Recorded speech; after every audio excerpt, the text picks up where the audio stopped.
Whoever called the shot, where this missile system came from. I mean, ultimately, if this all traces back to the Kremlin, and so far right. we heard, President Obama, we know he talked on the phone with Putin yesterday morning, and he said Putin is right. not very happy, I believe was the phrase, with the U.S. upped sanctions that he continues to violate. How exactly, though, Michael, do you punish Vladimir Putin?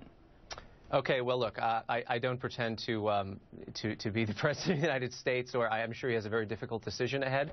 Here's what I would do personally. And I don't even mean the issue is not. It could be the West, the U.S. Right.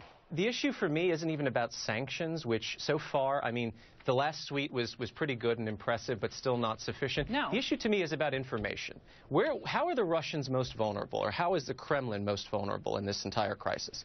They have assets, they have money, they have bank accounts in Europe, they have properties in the south of France, the Ivory Coast. They have offshore holding companies in Cyprus, the British Virgin Islands. I've done a lot of work on Russian corruption, okay? Okay. I can tell you all the places that they like to hide their money. The first suite of sanctions that the U.S. passed against Russia, the most interesting bit about all of that was they named Vladimir Putin as having assets in a Swiss commodities trader called Gunvor.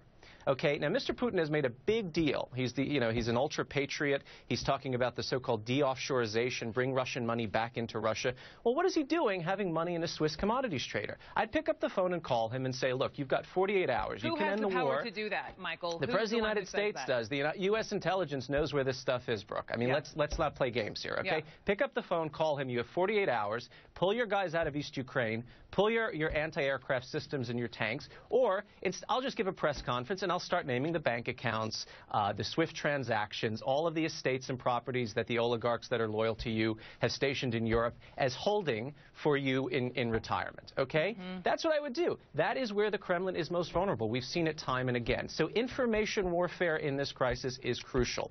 And they're using it to a remarkable degree, and we're being very kittenish about how we respond. Notice that it's the Ukrainians leaking conversations between and amongst the separatists. It's not our government, it's not the NSA. And I guarantee you, if the Ukrainians have those conversations on tape, you can imagine what U.S. intelligence has got. All right, well, if it's kittenish now, we could be hearing the roars soon enough. I Michael hope so. Weiss, I hope so as well. Come back, come back, come back. We'll continue Anytime. the conversation. The story is not going anywhere.